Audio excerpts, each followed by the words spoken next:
Hi, my name is Elizabeth, and I want to show you how to make this unique wine rack. I saw a similar design in a catalog, but thought it was a bit pricey, so I came up with a way to make the same look using simple tools and inexpensive materials.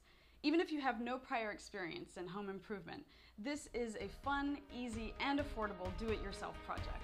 The first step is finding a wooden board that will act as a base for the wine rack. Now, what I liked about this design is that it has a rustic look or an industrial chic style, so I knew I didn't want to buy brand new lumber. This board was actually a part of the boardwalk in Long Beach, New York that got destroyed by Sandy. They were going to throw it away, and so they let locals salvage what they could. Now, the best thing about using scrap lumber is that it's free, but it's also good for the environment. Not only are you avoiding investing in freshly cut trees, but you're removing something from the environment that would otherwise end up being trashed. Barn wood or old picnic table wood are good options as well. And if you do find your board outside, once you do get it home, be sure to let it dry thoroughly in case it's retaining any residual moisture from outdoor weather. When the board is completely dry, you can begin applying wood stain. And even if you've never done that before, don't worry, because it's a very simple and quick process. You'll need a small can of wood stain, and you can find one at a home improvement store for around $5. And of course, you're going to want to read the directions that are included on the back of the can. But what wood staining really comes down to is just applying a thin, even layer over the surface of the board in the direction of the grain of the wood. Now, if you don't know how to find the grain of the wood, it's quite simple. Just run your hand down the board, and if you feel a rough texture, then this means you're going against the grain. If you go the other way and it feels smooth, then you've found the grain of the wood, and this is the direction you want your brush strokes to follow. No fancy paintbrush required, just a regular inexpensive one will do, and now you're ready to begin staining.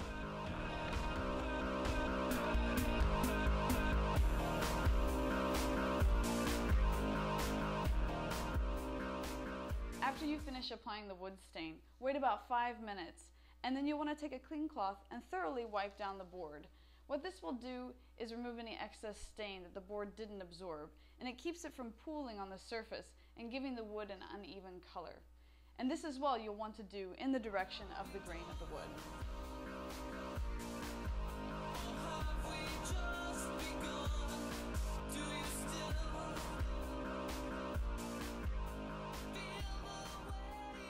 One thing to keep in mind when choosing your color of stain is if you're using a board that was once a part of an outdoor construction, that wood has more than likely been treated with a product that makes it somewhat impermeable to water.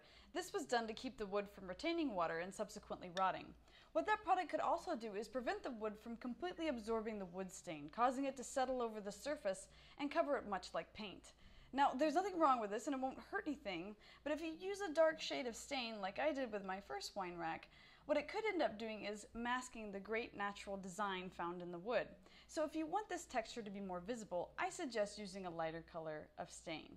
Another way to make that texture more noticeable is after the stain is completely dried, give the board a few coats of clear enamel gloss.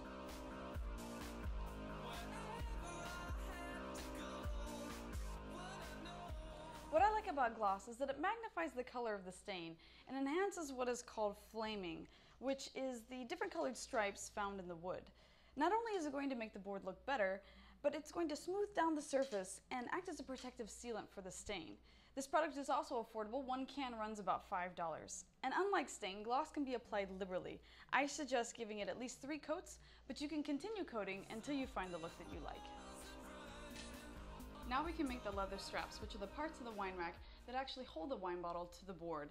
And for this I chose to work with leather because it's a strong enough material that it can hold the weight of a wine bottle without eventually stretching and allowing the wine bottle to fall through it. Leather is also an affordable option. You can get squares like these for around $8 at a craft goods store. But before we can cut into this leather, we need to make a pattern to go by so that every strap is of equal shape and size. You can go by this pattern, which I made and used for my first wine rack, and as you can see, it's working quite well.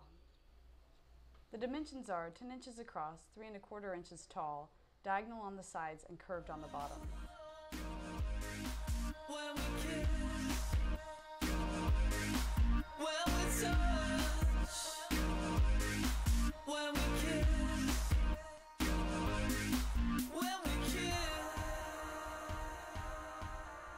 Now that our board is prepped and our leather straps are cut out, we're going to use a power drill and screws to attach the straps to the board.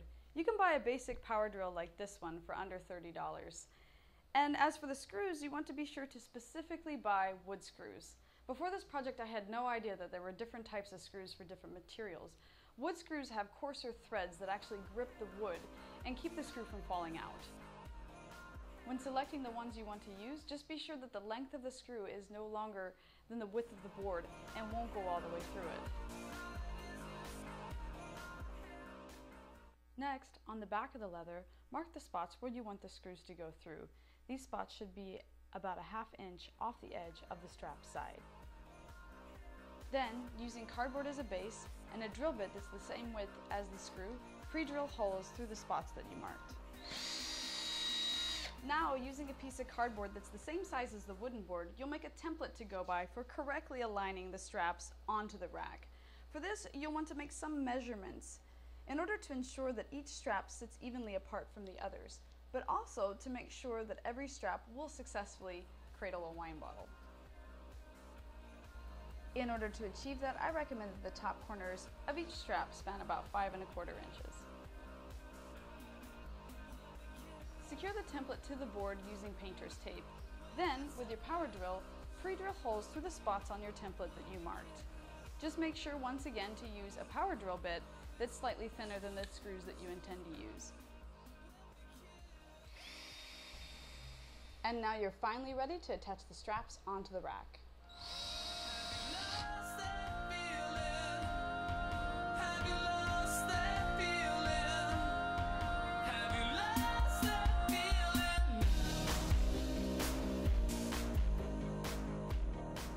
The rack is finally made and you're ready to install it.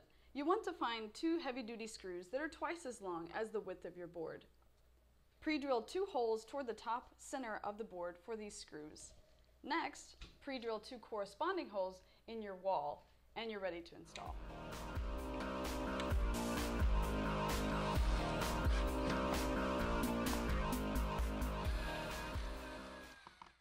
I hope you'll enjoy making and using your new wine rack. Thanks for watching and good luck.